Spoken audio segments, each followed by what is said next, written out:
Êtes-vous curieux, comme moi, d'apprendre comment certains artistes et artisans font pour vivre de leur savoir-faire?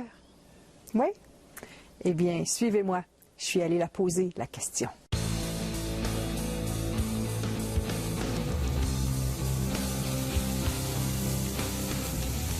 Bonjour Eliane. Peux-tu nous raconter comment ton aventure a débuté dans le monde de la savonnerie?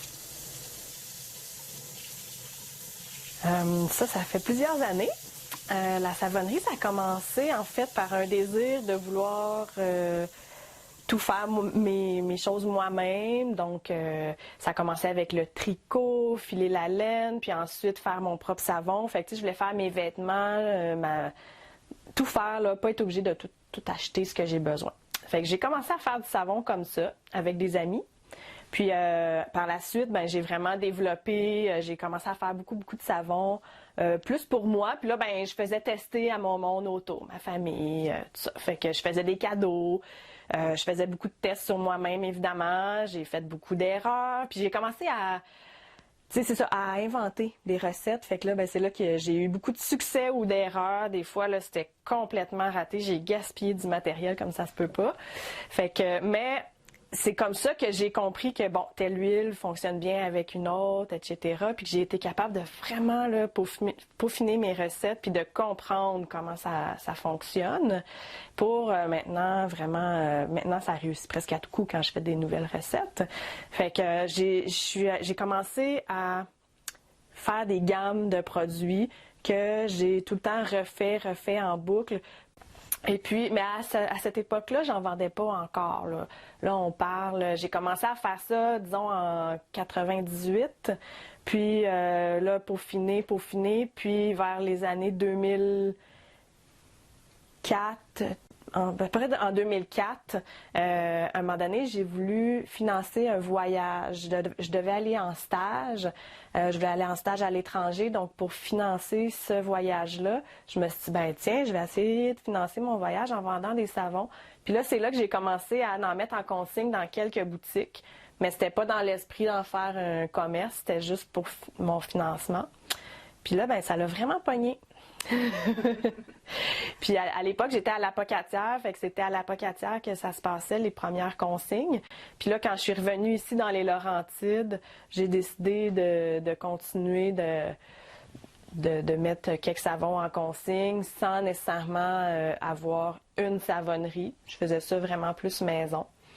Puis là, de fil en aiguille, j'ai commencé à faire des marchés, j'ai commencé à en faire un petit peu plus. Puis à un moment donné, je me suis dit, pourquoi pas me partir une compagnie, puis essayer d'en vivre. Peux-tu nous parler un peu de tes produits? Alors, les produits de la micro-savonnerie sont le fruit de plusieurs années de travail pour avoir des recettes vraiment stables. Et c'est des produits qui sont entièrement naturels. Donc, je me refuse catégoriquement à mettre tout agent de conservation ou quelques produits agents moussants dans mes savons. Donc, c'est vraiment par le choix de mes huiles qu'on obtient un savon d'une dureté ou très moussant. Alors, c'est par le choix des ingrédients qui sont tous des huiles végétales, naturelles, très hydratantes. Donc, surtout, base d'huile d'olive, beurre de karité, huile de coco. J'utilise aussi la cire d'abeille dans mes produits, la plupart. Puis je parfume avec des huiles essentielles. Donc, j'ai pas non plus de parfum synthétique. Tout vient des plantes.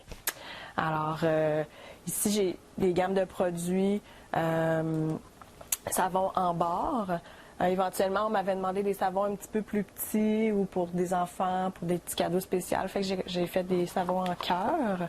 Puis ici, mon produit le plus spécial, c'est celui que j'appelle le savon pure laine. C'est un savon sur lequel je fais feutrer de la laine à même le savon. Donc, on obtient un savon emballé dans de la laine feutrée. Donc, ça fait une débarbouillette qui est légèrement exfoliante. Son savon est intégré à l'intérieur.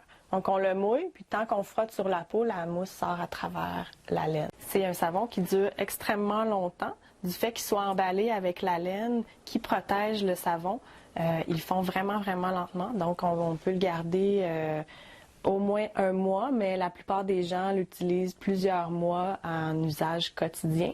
Et lorsqu'il est terminé, en fait, la laine va suivre la fonte du savon, donc par sa propriété foulante, va rapetisser en même temps que le savon fond. Alors, quand il est terminé, on se retrouve avec une petite pastille de laine qui est toute plate et qui n'a plus de savon à l'intérieur. Donc, moi, je lui ai trouvé une deuxième vie. Je l'amène au lavabo de la cuisine et je l'utilise comme un petit récurrent doux pour des plats que je ne voudrais pas graffiner, comme des chaudrons en émail ou des trucs comme ça. Des plats en vitre aussi, ça peut être bien. Et après quelques utilisations à la vaisselle, quand il est plus bon, on peut le mettre au compost. La laine est un matériau biodégradable. J'ai aussi un savon qui contient de la farine d'avoine, qui est un très, très bon savon pour le rasage. Les hommes, pour faire la barbe, très, très bon savon qui est très moussant et qui laisse une petite pellicule très douce sur la peau. Donc, c'est un savon qui a été très, très, très prisé. Donc, je ne peux pas vous le présenter aujourd'hui. Ils sont tous vendus. J'ai aussi quelques lotions et crèmes. À recommencer avec la barre Bédaine, qui est une barre que j'ai créée pour les bedons de maman enceinte, future maman. Très, très riche en vitamine E. La barre Bédaine va bien nourrir la peau pour éviter des vergetures. Et de fil en aiguille, on s'est rendu compte que c'est pas juste les bedons qui l'apprécient. Tout le monde, petits et grands, vraiment, ça va des talons secs, coudes secs, les papas, les messieurs qui travaillent, la construction, les ébénistes ont tout le temps les mains très très secs, aiment vraiment vraiment cette crème-là. C'est une crème qui vient en barre, donc elle est plus solide et on se frictionne la peau directement avec la barre. C'est la chaleur du corps qui fait fondre le beurre. Donc, c'est vraiment un beurre corporel. Et j'ai ici deux belles lotions. C'est des lotions blanches.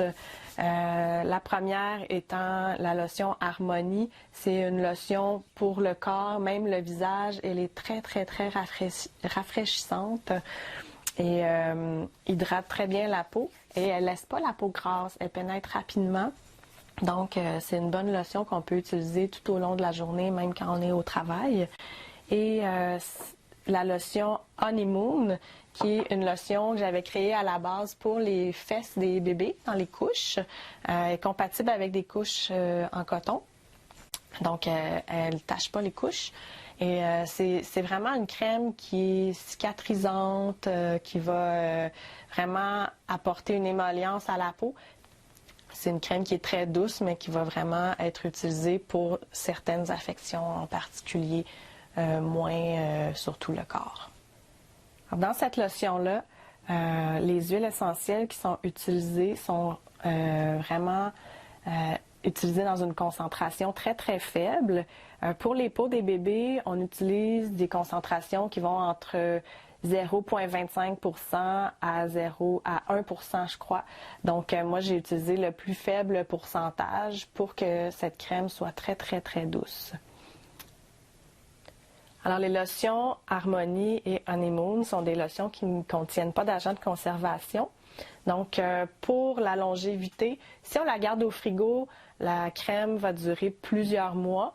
Si on désire la garder température de la pièce, 1 mois de longévité environ. Mais par contre, si on l'utilise à tous les jours, vraiment, on va terminer le pot avant que la crème dépérisse.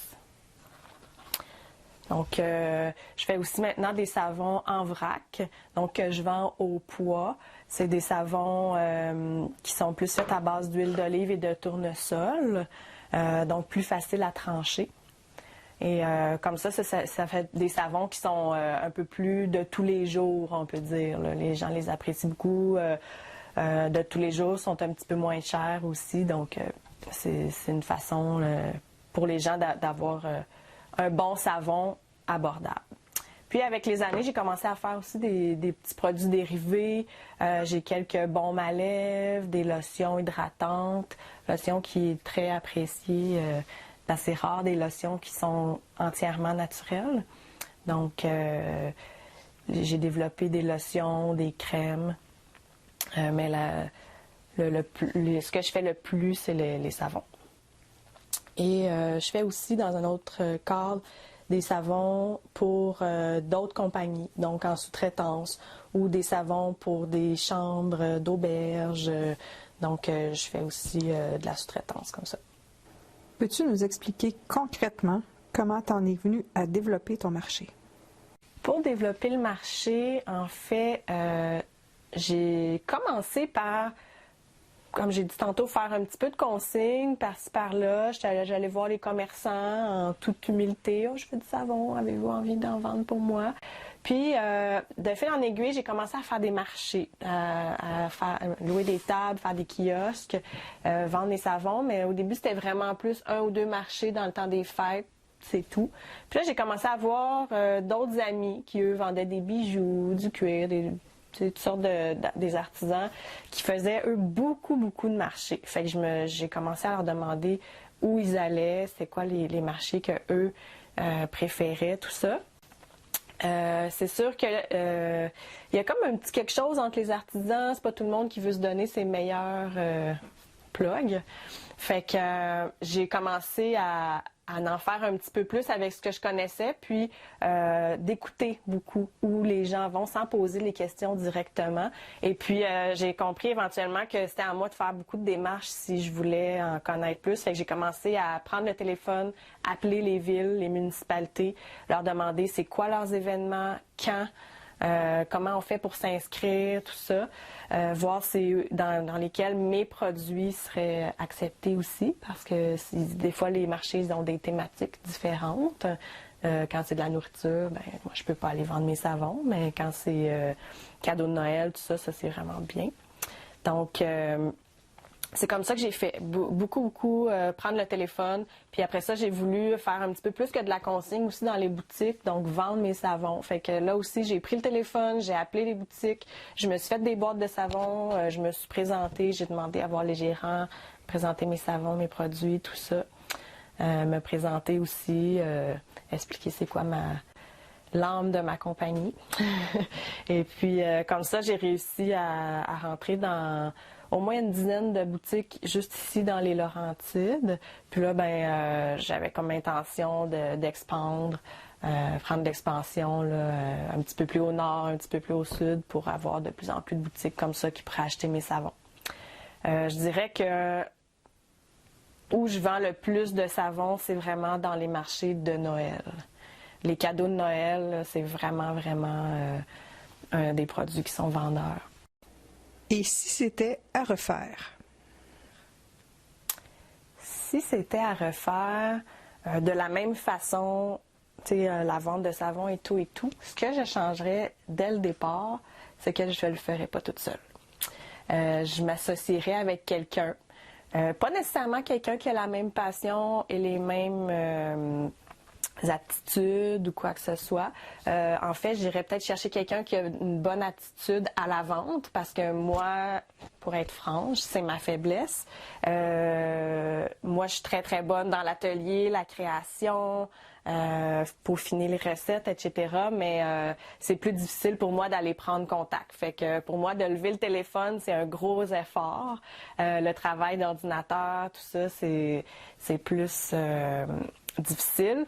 Mais en étant toute seule dans ma compagnie, je le fais quand même. Alors, à deux, je pense que ça ferait vraiment une très bonne équipe pour réussir à expandre les ventes. Alors, si je recommençais la savonnerie et que une fois de plus, je le faisais seule, j'opterais plus pour une gamme de produits moins étendue et je viserais plus des produits de niche. Donc, essayer de viser un produit qui se vendrait à une très large clientèle. Peux-tu nous parler de tes projets futurs? Dans le futur, j'aimerais vraiment joindre mes deux passions, qui sont la savonnerie et l'équitation, donc, ou plutôt les chevaux. Alors, dans les produits pour les animaux, en fait, moi, j'œuvre en massothérapie équine, en plus des cours d'équitation et de prendre soin des animaux. Donc, la massothérapie, c'est vraiment dans l'optique de prendre soin des chevaux et d'une façon douce et naturelle. Donc, j'aimerais amener avec ça des produits naturels pour les chevaux, pour les soins des chevaux. Aussi simple que ça pourrait être une huile à mouche contre les mouches, plus naturelle, parce que ce qu'on retrouve sur le marché est très, très, très chimique, voire cancérogène pour les humains, donc sûrement pour les animaux aussi. Alors, il n'y a pas beaucoup de produits naturels pour les animaux sur le marché. Alors, j'aimerais développer des gammes là, spécifiques pour les chevaux que je pourrais apporter à mes clients en massothérapie, qui seraient probablement des gens ouverts à l'approche naturelle avec les animaux. Si vous avez aimé ce portrait, je vous invite à cliquer le pouce en l'air sur YouTube ou encore mieux, à partager cette vidéo auprès des gens que ça pourrait intéresser. Pour ne rien manquer des prochains portraits de créateurs, entrepreneurs, je vous invite à aller vous inscrire directement sur mon blog vibreparleur.com. Et si vous me regardez sur YouTube, juste en bas dans le champ de description, j'ai mis tous les liens dont vous aurez besoin. Merci et à la prochaine!